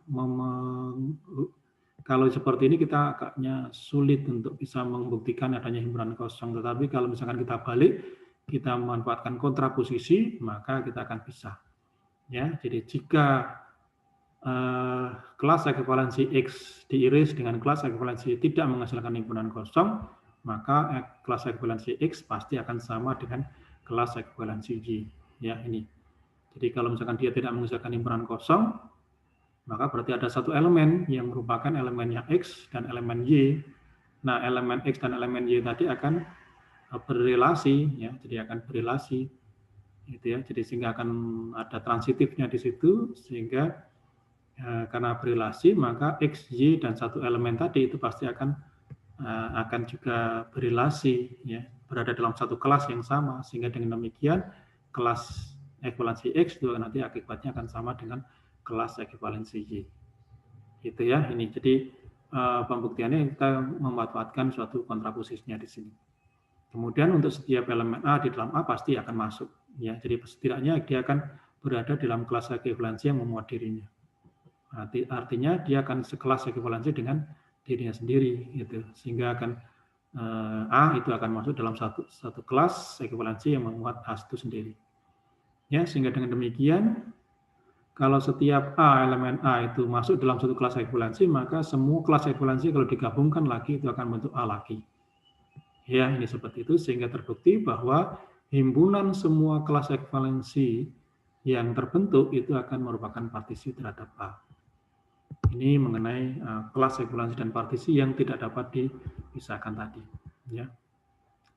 Ini contohnya, misalkan R adalah relasi pada himpunan bilangan bulat itu dengan aturan X berrelasi dengan Y, ya.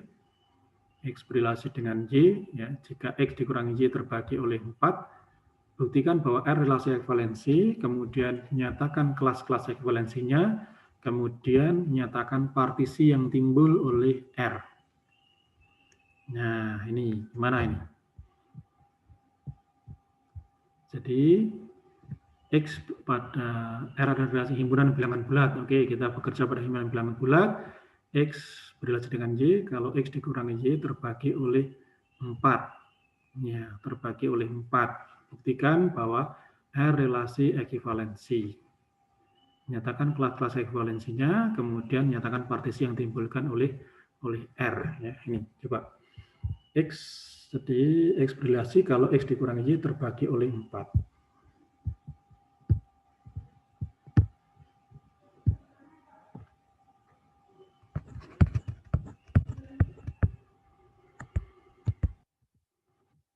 Ya, jadi kalau misalkan pada himpunan bilangan bulat, ya, kemudian diberikan pernyataan atau diberikan definisi X berrelasi dengan Y kalau jika X dikurangi dengan Y itu terbagi oleh 4 atau habis dibagi 4. Ini kalau misalkan notasi yang gini, jadi 4 itu membagi habis X dikurangi dengan Y. Ya. X dikurangi Y itu habis dibagi 4. Ya. Nih, berapa saja, misalkan apa? Misalkan 4 dengan 8. Ya, satu kelasnya. 4 dengan 8, lalu berapa lagi? 4 dengan 12 bisa. lalu 4 dengan 0 boleh. Habis dibagi 4, lalu berapa lagi? Dengan 16, oke. Dengan negatif 4, oke. Ya, dengan negatif 8 boleh, dan seterusnya ya. Jadi ini akhirnya mereka ini berelasi ya, dalam satu relasi. Kemudian lagi kalau misalkan 1, oke. 1 dengan berapa? 1 dengan 5. Pokoknya yang intervalnya itu kelipatan dari 4. 1 dengan 5, lalu 5 dengan 9 gitu ya. 9 dengan 13. Oke. Kemudian 1 dengan 0, kemudian tadi negatif 3 ya. Ya, negatif 3, 4, berarti negatif 7 dan seterusnya. Di sini ini satu kelas ya, satu relasi. Kemudian dengan 2 dengan 6. Oke, belum masuk semua. 6 dengan 10. Kemudian 10 dengan 14 ya. Kemudian di sini 2 berarti dengan negatif 2. Negatif 2 dengan negatif 6. Ya. Dan seterusnya negatif 2 ya betul dengan negatif 6. Negatif dengan negatif 10 ya, dan seterusnya. Oke, kemudian yang 3 belum masuk ya, 3 dengan 7, 7 dengan 11, 11 dengan 15, kemudian ada juga negatif 1 ya. Oke, negatif 1 dengan negatif 5, kemudian dengan negatif 9 dan seterusnya. Nah, ini. Ada lagi. Misalkan 4. Oh, 4 sudah ada di sini. Ya, 4 sudah ada di sini. 5 sudah ada di sini, 6 sudah ada di sini, 7 sudah ada. Oke. Nah, sehingga akhirnya terjadi ini. Nah, ini. Himpunan bilangan bulat tadi akan terjadi kelas-kelas seperti ini. Ya, jadi mereka akan berelasi. Nah, kita tunjukkan bahwa X dikurangi Y ini. Jadi ini merupakan relasi refleksif. Ya, jadi pertama X berelasi dengan Y jika 4 itu membagi habis X dikurangi Y. Ya. Nah, sekarang apakah benar untuk setiap himpunan bilangan bulat itu berelasi dengan diri sendiri? Oke. Ya, coba untuk setiap X elemen bilangan bulat, maka X dikurangi X itu akan sama dengan 0. Dan 0 itu akan sama dengan 4 dikalikan dengan 0. Gitu ya. Jadi akan terbagi oleh 4. Ya, akan terbagi oleh 4, sehingga dengan demikian X itu akan berelasi dengan X itu sendiri. Ya, jadi untuk setiap X, kalau X dikurangi X, maka dia akan terbagi habis oleh 4, sehingga X akan berelasi dengan dirinya sendiri. Sehingga terjadi, ini merupakan sifatnya refleksif. Nah, sekarang yang nomor 2. Jika X berelasi dengan Y, ya, jika X berelasi dengan Y, maka akan apa yang terjadi? Maka yang terjadi adalah bahwa 4 itu membagi habis X dikurangi dengan Y. Apa artinya? Apa artinya? Maka kita akan bisa membentuk di sini, ya. Tadi kalau habis dibagi berarti X dikurangi Y itu akan sama dengan 4 dikalikan dengan sesuatu, katakanlah K. Ya, jadi berarti dia habis dibagi itu. Oke, nah sekarang bagaimana kalau dibalik Y, ya, lalu bagaimana sekarang kalau Y yang dikurangi dengan X? Y yang dikurangi dengan X itu akan sama dengan negatif dari X dikurangi Y tadi. Gitu kan? Ya, ini kalau Y dikurangi Y, maka berarti sama dengan negatif dari X dikurangi Y. Sementara X dikurangi Y itu sama dengan 4X. Berarti dia adalah sama dengan 4 min 4X. Ya, min 4 kali K. Gitu ya. Ini seperti itu. Atau 4 dikalikan dengan negatif A.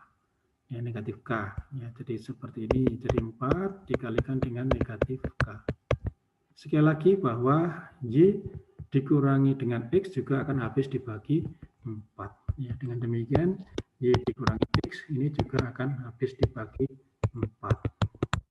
Sehingga dengan demikian, kalau Y dikurangi X habis dibagi 4, maka berarti apa? Y berrelasi dengan X. Ya, sehingga di sini terjadi suatu sifat yang transitif. Itu ya. Jadi kalau X berrelasi dengan Y, ternyata kita dicontohkan Y berrelasi dengan X. Kemudian yang ketiga, kalau X berrelasi dengan Y dan Y berrelasi dengan Z, nah maka kan kita bisa mendapatkan bahwa X dikurangi Y itu habis dibagi 4, katakanlah sama dengan 4 kali K1 ya. Kemudian Y berrelasi dengan Z, berarti Z dikurangi dengan Y itu habis dibagi 4, katakanlah 4 dikalikan dengan K2. Nah, dari sini maka kita akan mendapatkan kalau X dikurangi dengan Y lalu dikurangi dengan Z dikurangi dengan Y, nah seperti ini ya, maka kita akan mendapatkan 4 dikalikan K1 dikurangi dengan K2. Oke ya, ini sehingga kita akan mendapatkan ini kalau mereka dikurangi ya, sehingga di sini kita akan mendapatkan ini negatif Y, lalu akan kita negatif Z ditambah dengan Y, sehingga akan mereka saling plus ya, saling meniadakan, sehingga kita tinggal mendapatkan X dikurangi Z itu sama dengan 4 dikalikan K1 dikurangi K2. Sekali lagi, X dikurangi Z akan habis dibagi 4, ya, sehingga kita mendapatkan X ini berrelasi dengan Z. Ya, tadi kalau X berrelasi dengan Y dan Y berrelasi dengan Z, maka X berrelasi dengan Z, sehingga dengan demikian relasinya adalah, yang ini yang transitif, tapi salah. Transitif, sementara yang di atas ini adalah yang simetris. Ya, ini adalah simetris. Nah, sehingga dengan demikian relasi yang aturannya adalah X berrelasi dengan Y jika X dikurangi Y berrelasi habis dibagi 4, ini memenuhi sifat refleksif, simetris, dan transitif, sehingga mereka adalah relasi ekivalensi. Ya, sehingga relasi R itu adalah relasi ekivalensi. Nah, kemudian pada pertanyaan kedua ditanyakan relasi ekivalensi, ya. Kalau begitu relasi ekivalensi, maka kelas-kelas ekivalensinya apa? Nah, kelas-kelas ekivalensi tadi sudah kita sebutkan di sini. Nah, kelas ekivalensinya seperti ini. Ya, jadi oke, ini kelompok ini katakanlah ini adalah kelas 0, ya, kelas 0, kelas 1, kelas 2, dan kelas 3. Artinya apa? Artinya sama halnya kalau kita menyatakan ini kelas 0 itu adalah kelas semua elemen yang ada di sini, bilangan yang ada di sini, yang bila dibagi 4 sisanya 0. Ya, 4, 8, 12, 16, negatif 4. Ya, bila dibagi 4 sisanya 0. Kemudian kelas 1 itu adalah semua elemen, semua bilangan bulat di sini yang bila dibagi 4 sisanya 1. Nah, di sini semua bilangan bulat ya, yang bila dibagi 4 sisanya 2. Kemudian di sini semua bilangan bulat yang bila dibagi 4 sisanya 3. Selesai ya, ini jadi sehingga dengan demikian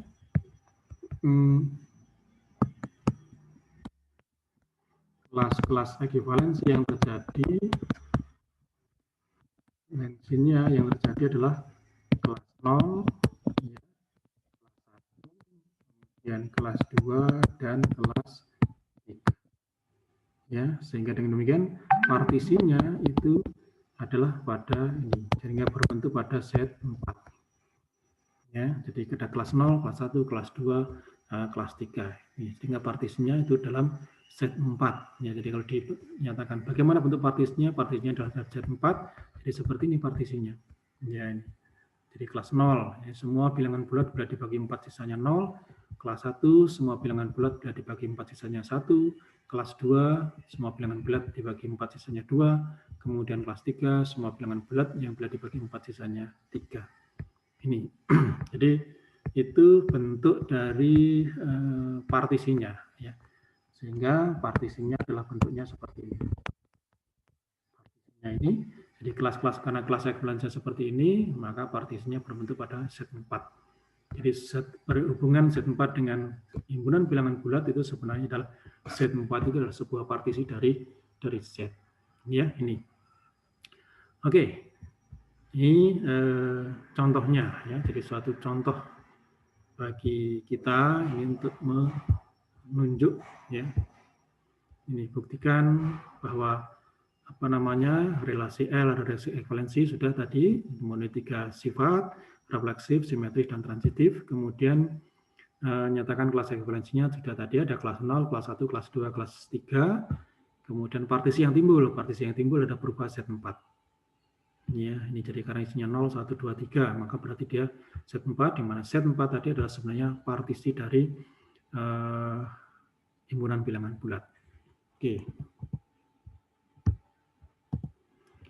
Nah, pada sisi lain, jika P merupakan sebuah partisi, nah tadi sudah kita ungkap tadi, kalau kita berawal dari partisi, maka kemudian partisi tadi dengan kita beri label relasinya adalah sekelas partisi dengan itu merupakan relasi yang ekuivalensinya. Sehingga dengan demikian, kalau ada relasi ekuivalensi maka akan terjadi partisi, kalau ada partisi maka akan terjadi relasi ekuivalensi, sehingga mereka saling biimplikasi. Oke, ini. Nah, kemudian ada relasi order parsial, ya. Ini relasi terurut parsial. Apa itu relasi terurut parsial? Relasi terurut parsial itulah sebuah relasi order parsial, ya, jika dia refleksif, antisimetris, dan transitif. Ya. Jadi refleksif, antisimetris, dan transitif. Jadi seperti misalkan kurang dari sama dengan, yaitu adalah terurut parsial. Ya. Jadi hanya parsial saja terurutnya. Jadi relasi kurang dari sama dengan, ya. Jadi relasi himpunan bagian sama dengan, ya, jadi relasi terbagi oleh, okay, relasi sub ekspresi dari, yang dalam logika ini semua terurut parsial. Jadi relasi order parsial. Nanti akan kita bahas lebih lanjut dalam konteks poset, ya. Ini relasi order parsial ini poset. Ya, jadi nanti akan kita lebih detailkan lagi pada bahasan mengenai poset, ya. Jadi partial order set, ya, jadi himpunan terurut parsial nanti ada di sana. Nah, ini kita mulai dari relasi order parsial tadi. Jadi ada refleksif, ya, antisimetris, dan transitif. Ya, jadi ada 2 relasi. Secara khusus di sini sudah kita bahas, ya, relasi yang berada dalam satu himpunan yang sama. Jadi bisa merupakan relasi yang ada refleksif, irefleksif, simetris, antisimetris, dan transitif. Ada 5 bagian, tetapi kalau relasi tadi memenuhi sifat refleksif, simetris, dan transitif, maka relasinya disebut relasi ekuivalensi. Nah, sementara kalau relasinya memenuhi refleksif, antisimetris, dan transitif, maka dia menjadi relasi order parsial. Nanti kita akan bahas lebih lanjut di dalam bahasan mengenai poset, ya. Jadi partially order set, jadi himpunan yang berisikan relasi terurut parsial. Ini. Ya, jadi tidak berlaku sebaliknya, ya, tidak berlaku sebaliknya. Jadi dia hanya berurut. Jadi kalau misalkan relasi order parsial itu bisa dinyatakan seperti ini, saudara. Jadi tadi apa ya? Yang dicontohkan tadi adalah kurang dari sama dengan, ya. Jadi kalau misalkan kita ada 1, 2, 3, 4, 5, ya, jangan banyak-banyak, kurang dari sama dengan, ya. Maka kalau jadi misalkan ini A, ya, jadi kemudian ini sudah ditulis pakai notasi aja. Ya, dari sama dengan, maka akan, ya, kalau dinyatakan dalam 1, 2, 3, 4, 5.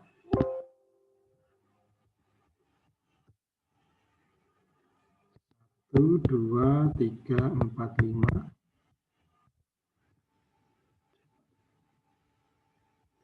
Oke, berarti kan 1 ke 1, oke, 1 ke 2, 1 ke 3, 1 ke 4, 1 ke 5, 2 ke 2, 2 ke 3, 2 ke 4, 2 ke 5, 3 ke 3, 3 ke 4, 3 ke 5, 4 ke 4, 4 ke 5, 5 ke 5. Ya, sehingga kalau misalnya kita masukkan di situ adalah 1 ke 2, kemudian ke 3, kemudian ke 4, ini ke 5. Nah, seperti itu. Jadi dia berlaku seperti ini, ya, terurut parsial. Ya. Jadi tidak ada sebaliknya. Ya, 1 dengan dirinya sendiri, ya, 1 dengan diri sendiri, 2 dengan diri sendiri juga, 3 dengan 3, 4 dengan 4, 5 dengan 5, 1 dengan 2, tapi tidak berlaku sebaliknya. Oke. 1, nah ini kan transitif ya, dia transitif, sehingga 1 juga dengan 3, tadi dia berlaku sebaliknya. 1 dengan 4, tapi tidak berlaku sebaliknya. 1 dengan 5, tidak berlaku sebaliknya. 2 dengan 3, tidak berlaku sebaliknya. 2 dengan 4, tidak berlaku sebaliknya. 2 dengan 5, tidak berlaku sebaliknya. Sehingga panahnya ini hanya satu arah, ya, tidak dua arah. Gitu. Sehingga ini yang dinamakan sebagai relasi terurut parsial, atau ya dalam ini adalah relasi terurut parsial. Ya, atau relasi order parsial, ya, jadi order parsial. Jadi relasi terurut parsial atau relasi order parsial, dan nanti kita akan kembangkan lebih lanjut di dalam bahasan mengenai poset, ya. Jadi partially ordered set, jadi himpunan yang di dalamnya ada relasi ini, ya, jadi yang memuat relasi ini. Ya, jadi yang kita perlu pembukaan, perlu tahu dulu ini adalah tadi kita mengenal relasi ekuivalensi, dan kemudian ada relasi terurut parsial, yang di situ ada refleksif iya, kemudian antisimetris dan transitif. Kalau yang relasi ekuivalensi relasi refleksif, simetris, dan transitif. Nah, yang bedanya hanya yang satunya simetris, yang satunya antisimetris. Sehingga kalau antisimetris dia tidak, kalau yang simetris tadi kan berarti ada timbal baliknya. 1 dengan 2, maka 2 dengan 1, 2 dengan 3, 3 dengan 2, dan seterusnya. Tapi ini panahnya hanya berlaku satu arah. Ya, maka ini dikatakan sebagai yang parsial tadi. Jadi terurut tapi parsial. Oke, terurut parsial. Oke, ini. Ada juga nanti terurut total juga, ya. Jadi terurut total. Mungkin seperti ini. Bisa terurut total juga, tapi ini dia hanya bagian, ya. Jadi pada bagian saja. Jadi 1 dengan 2, tapi 2 tidak berlaku sebaliknya. Ya, jadi 2 dengan 3, 3 tidak dengan 2. Ya, jadi hanya sebagian saja, dan seperti itu, sehingga dia hanya berlaku sifat antisimetris, refleksif, antisimetris, dan transitif. Oke, ini mengenai relasi yang ada dalam dalam satu himpunan yang sama, ya. Jadi ada relasi ekuivalensi. Kalau relasi ekuivalensi tadi tidak bisa dipisahkan dengan yang namanya partisi, gitu ya. Kemudian ada relasi order parsial yang sifatnya refleksif, antisimetris, dan transitif. Ya. Contoh-contohnya ini himpunan bagian, terbagi oleh, subekspresi.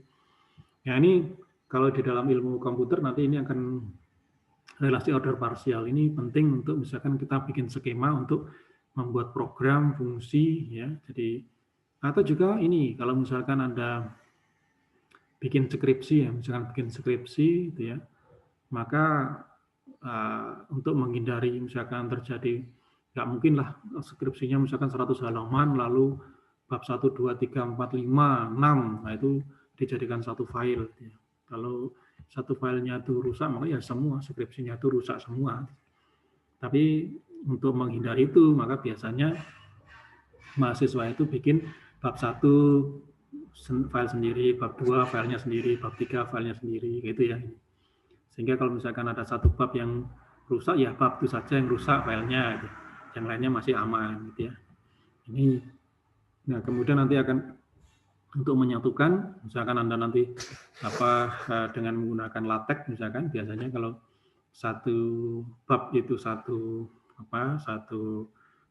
file ya, satu bab satu file, maka kemudian untuk menyatukan, untuk dicetak misalkan atau dieksekusi menjadi file utuh skripsi misalkan, maka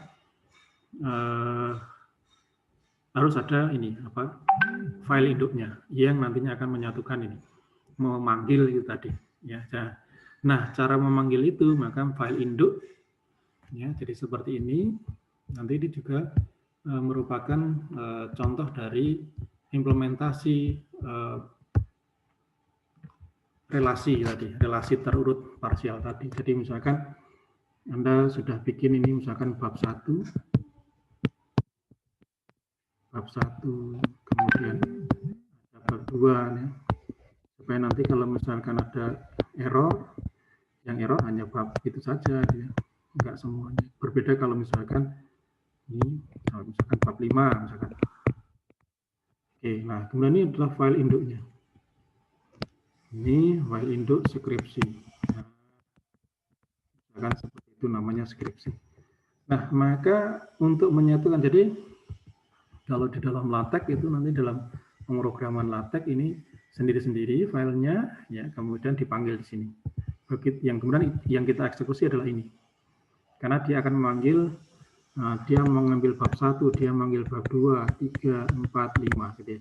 Sehingga dengan demikian untuk bisa ini tentu saja ini tidak bisa berdiri sendiri ya, karena kalau ini berdiri sendiri tanpa yang bab 1, 2, 3, 4, 5 ini, maka ya dia nggak bisa, akan error di eksekusi. Maka karena begitu dia dieksekusi, maka file skripsi itu dia akan memanggil bab 1. Bab 1 harus masuk, oke, masuk ke sini. Bab 2 masuk, bab 3 masuk, bab 4 masuk, bab 5 masuk. Ini ya, jadi terurut. Jadi artinya nggak bisa dibalik ya. Jadi nggak bisa dibalik. Jadi artinya nggak bisa bab 1 manggil skripsi, nggak bisa. Yang bisa adalah skripsi manggil bab 1. Jadi ini ke sini, ini ke sini. Ya, jadi panahnya ke sini. Ya, terurus itu. Jadi nggak bisa dikembalikan. Jadi nggak bisa dalam posisi terbalik. Jadi dalam eksekusi, sehingga lalu yang dieksekusi itu adalah file skripsinya. Nah, file skripsinya lalu manggil bab 1, manggil bab 2, manggil bab 3, bab 4, bab 5 ya, sehingga dia akan bisa dicetak atau disimpan dalam sebuah dokumen skripsi secara utuh. Kenapa harus dipisahkan tadi sekali lagi? Ya kalau misalkan ada error, ada virus, ya maka yang kena hanya satu aja, yang lainnya enggak. Tapi kalau berbeda, kalau ini dibuat satu file semua mulai bab 1 sampai terakhir bab 5, ya satu file tadi kena virus, maka ya kesemuanya akan rusak itu ya. Ini. Oke, ini. Nah, ini teknisnya. Jadi ini adalah mengimplementasikan relasi yang terurut parsial tadi. Ya, jadi relasi terurut parsial. Ya, jadi hanya satu arah panahnya dengan directed graph seperti ini. Ada pertanyaan sampai di sini? Silahkan.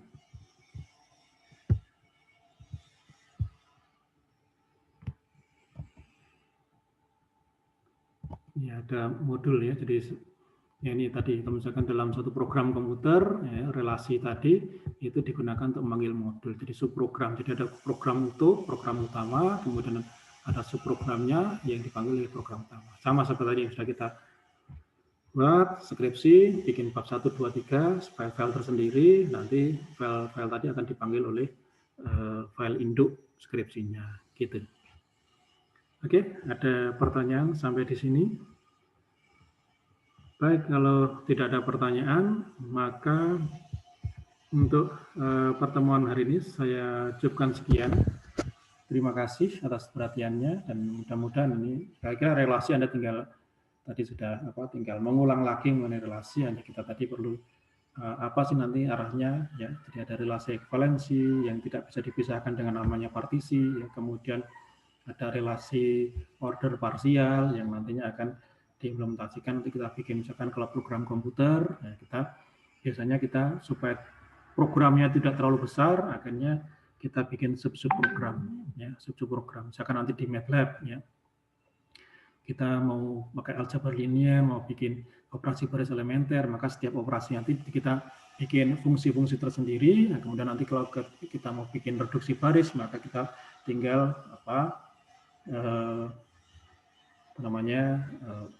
fungsi-fungsi tadi kita panggil satu persatu. Baik, itu dulu. Pekan depan akan kita lanjutkan sesuai dengan jadwalnya adalah mengenai fungsi. Jadi pekan depan akan kita bahas mengenai fungsi. Nah, apa hubungannya fungsi dengan relasi? Nah, pasti Anda sudah bisa mengenalnya tadi. Relasi tadi hubungannya dengan yang sebelumnya adalah kita mengenal mengenai perkalian himpunan. Pokoknya kalau dia hanya subset tak kosong dari perkalian himpunan, maka sudah disebut relasi. Tapi nanti akan berbeda dengan fungsi. Ya, tidak hanya sekedar subset tak kosong, tapi harus dipenuhi apa yang dipenuhi sebuah fungsi. Oke. Terima kasih atas perhatian Anda dan selamat siang. Selamat siang Bapak. Bapak, terima kasih. Terima kasih.